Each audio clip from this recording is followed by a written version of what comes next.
Hello and welcome back to the Eastside Edition for April 25th, 2022. I'm Marcus Jensen. Apologies for... In Kennedy news, the production of Shrek was last weekend. Congratulations to all the performers, musicians, and backstage crew. Spring sports, despite the weather in the past few weeks, have officially started up. Go support your fellow Eagles. Next week, on Thursday, the 28th, 10th and 11th graders will be taking the science and reading portions of the MCA tests. This will conclude at approximately 10:30 a.m. 9th and 12th graders will have an asynchronous workday. In other testing news, AP testing season is nearly upon us. Please see the graphic on screen for specific test days. Prom is also nearly upon us. It will be on Friday, May 13th. Make sure you've paid all your fines and fees on Infinite Campus. In local news, BEC TV is looking for new members for next year. They will be holding an informational meeting on Monday, May 9th in room S55. If you're interested in being a part of the local broadcasting community, consider going or stay tuned next week for more information. In national news, Sonic 2 was released a couple of weeks ago, and one of the writers, Pat Casey, is a Kennedy alum. Here's an interview with him. Hello and welcome back to the Eastside Edition. I have Pat Casey here, who helped write and direct Sonic and Sonic 2, as well as numerous other projects with his partner, who happens to be from Jefferson. Pat, welcome to the show. Hey, happy to be here. Recently, Sonic 2 came out, which was a huge project and a sequel to Sonic 1, obviously. Could you talk a little bit about how you added depth to a video game character who quite frequently kind of just was one-dimensional? You gotta go fast. That's kind of the catchphrase that he has.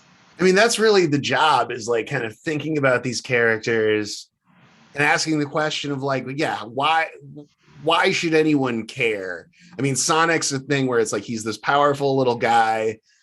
But I mean, the question always is how are we going to make the audience care about these people? And Sonic and Knuckles and Tails, they really are people, even though they're animated little critters, is to try and think about them like they're people. What made them this way? What do they want? What are they afraid of? And how are they relatable to the kids in the audience, not just the kids of all ages. In the first movie, it was sort of Sonic has all this power, but then we sort of gave him this problem that he's all alone, and he sort of longs for that human connection we all need. Mm-hmm. And it's funny because that movie came out right before lockdown started, and everyone felt like they were locked up by themselves, like Sonic was. And I felt that was kind of, I mean, it was a reverse miracle because the lockdown was terrible, but it really made that movie's themes, I think, connect with people all the more. Right. And then in Sonic 2 was sort of looking at Tails and Knuckles and thinking about how their arcs could sort of reflect Sonic as well. It's sort of Knuckles was all alone, but he didn't happen upon Tom, this nice guy who was going to take care of him. He met Robotnik, this horrible guy who took advantage of him and made him think he was his friend, but really is just using him. Spoiler alert. I'm sorry. Probably a bunch of you guys haven't seen the movie yet, but you should all go see it soon. Made by, Kennedy alum. Support the gang. I know the AMC Southdale is still showing it, which is right by school. So obviously with the new, or not new, I suppose, but with the genre sort of having a almost completely CGI character in a real world, what sort of challenges come with that? Or when you have to come up with that idea, how do you write that? I mean, from a writing standpoint, I've written for live action, for fully live action, and for full animation. So, I mean, there's really not a ton of difference. The difference is in the process, because when you're writing an animated show, Josh and I, my partner Josh Miller went to Jefferson, so we were came together, enemies to friends, and became, and now we're lifelong partners. But we did a show called Golden the Insatiable that was on Fox, I don't know, almost 10 years ago now. And for an animated show, you write the whole episode and you record all the actors, and then you do what's called, you edit it together as a radio play, and you get a chance to listen to it and be you know what, that joke's not working, and write new jokes at that point. And then you do an animatic where you draw all the pictures, but they're not animated. It's still frames of everything. And you get to watch the whole episode like that. And again, make changes. When you write for live action, you write it, and then what you get on the set is what you get. It goes, and for a movie like Sonic, where some of the characters are animated, you get the kind of rare opportunity where it's you get what you get with the live action actors. We get James Marsden saying this and doing that and reacting like this, and same with Jim Carrey. But then we can still change what Sonic and Knuckles do afterwards in the editing room, which actually is great, and we often do it. And sometimes, like, then the actors are reacting like it's not what they thought they were reacting to. That's very fun. I love seeing both. Jim Carrey in another movie, Dr. Robotnik, was just so much fun to see as like almost a Heinz Doofenshmirtz sort of esque villain in both of the movies. But I mean, Jim is kind of a living cartoon. He's yeah, sort of exactly. Do you have like a specific memory or a like happiest moment you have associated with Bloomington or Kennedy or Minnesota in general? I mean, I had a great time at Kennedy. You know, I was on the mock trial team. I was the editor of the yearbook. Yeah, I was part of the Kennedy Update daily news show, sort of. I was never an official cast member, but I crashed it all the time. And I don't know. I loved Bloomington. Josh and I did the show along with a bunch of other Kennedy and Jefferson kids. Why Are You Up on BEC TV, Bloomington Educational Community TV with Tom Ringdahl. And that was really our training grounds where we learned basically everything we know from just trial and error and putting on a show every week that all the other kids in Bloomington could watch. And then on Monday, they could tell us what they liked, and they would especially tell us when we did something that sucked. It didn't, yeah. People let us know. Hey, as an aside, Tom Ringdahl's still running BEC TV, which is what we're going through I just here. talked to him. I mean, he's great. He was a real mentor to me. Oh yeah. But I mean, that's the thing, like BEC, like most towns don't have anything like that. That's a really rare opportunity in Bloomington that you don't get almost anywhere else. Cause it's like when Josh and I have meetings, we almost always tell the story of how we did Why Are You Up at BEC. And like, nobody's ever been like, oh yeah, I had something like that. It's like never happened once. That was like a 1 in a million opportunity. Sorry, jumping in with a totally out there question, but if you could like just make any show or like any subject, which one would you pick? I mean, there's a lot of things I'd like to do. I mean, including the things I'm doing now. Sonic the Hedgehog movies. We made an action movie about Santa that's going to be coming out in December, which has been something that my writing partner and I came up with in high school. We've been just carrying it around in our hip pocket this whole time, and now we got to do it. It's going to be a big action movie, which is incredible. But I'd like to do like a Western, and I'd like to do like an action comedy about the everyday lives of ninja assassins. That would be really fun to see. It's widely bemoaned by Minnesotans far and wide, but is there anything you miss about Minnesota's winters now living in a place that doesn't particularly experience snow?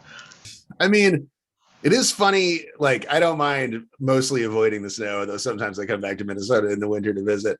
But it's like in California, I often literally forget what season it is. Like having real seasons like kind of anchors you in the year, and you can feel the seasons passing and just know where you are. And now I lose track of it completely.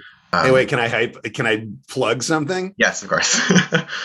So Josh and I also made this movie called Hey, Stop Stabbing Me, which is like a little horror comedy we made in Bloomington 20 years ago. And the 20th anniversary Blu-ray, digitally remastered Blu-ray edition is coming out, I think in the next couple of weeks from severinfilms.com. So you can order the Blu-ray if you want to see a real homegrown Bloomington movie. Oh, that's super cool. We'll be sure to, the link will be below the video when we put it out. So go check that out, everyone who's watching this. Is it, when you say horror comedy, is it like was it a home movie or a studio affair or like a... It was definitely not studio. I mean, we did it all with like equipment we mostly borrowed from BEC, but that was when we were at the height of our game of making our own stuff after all those years of Why Are You Up? So the budget was like in like the hundreds of dollars. But it was pretty critically acclaimed considering that, and became a bit of a cult hit. And actually, it was because of that movie getting sort of passed around in Hollywood that we ended up with this Sonic job. Really, it's like I can really trace it. It all came from that movie becoming like a I mean, when I say a cult hit, I mean very cult, more so than hit. That's super cool. Everyone, the link will be in the description for the movie, the store for the movie. Hey, Stop Stabbing Me with an exclamation point, like Oklahoma. It's more comedy than horror. And more horror than Oklahoma itself, probably. Yes, that's true. Although, if someone was super interested in going into film or animation or the world of Hollywood in general, where what would you suggest they do, or where would you start from? I mean, I guess if I knew how to break in, really, I would have broken in a lot earlier. But I would say the best thing you can do is to just like get together with your friends and like make stuff. I mean, now you have the opportunity to put things on YouTube and stuff that didn't exist when I was a teenager and get that audience feedback, which is kind of the most important thing, is to like make little things that you can finish them, show them to people and feel how they react. And that's how you develop the instincts that like can make you a popular entertainer, and where you can make big movies that people are gonna connect with all around the world, because you've learned about that audience interaction. And like really the only way to learn, I think, is by doing it and through a lot of trial and error, and like not giving up just because you make something that sucks and bombs. I have kind of gone through the slew of questions here. Is there anything else you want to touch on, or last words or effects or anything? Let me think a second. Close. I mean, I'm proud to have gone to Kennedy. I feel like it was a great school. It's a great place to be from. My, Mr. Siebold and Mr. Bjork in American Studies were the best teachers I ever had. They would have been before any of your times, but man, they were great. And just like, it's possible to come from Bloomington and kind of do anything you want. Pete Docter at Pixar also went to Kennedy. It's like we're out here making big movies. It's fun. Yeah, it's great. It's amazing. Everyone, Pat Casey has written Sonic 1 and 2. Some exciting new things coming out in the future between Action Santa and the other undisclosed movie. The 20th anniversary of Please Stop Stabbing Me. Hey, Stop Stabbing Me will be this year, or actually coming up very soon. So we'll include the link in the description. Check it out. And yeah, thank you so much for doing this interview. It was a total blast to do. My pleasure, Marcus. Great to be here. In Ukraine, the Russian Black Sea Fleet flagship Moskva has been sunk by Ukrainian forces.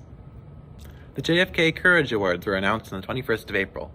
The recipients included Ukrainian President Zelensky, Wyoming Representative Liz Cheney, Michigan Secretary of State Jocelyn Benson, Arizona State Representative and House Speaker Russell Bowers, and Georgia election worker Wandrea Shamos. That's our show. If you're interested in helping or have a story you'd like us to report on, please contact either Mr. Coval at jcoval@ist271.org or me at Jensen230 at ist271.org. Thank you and have a great week.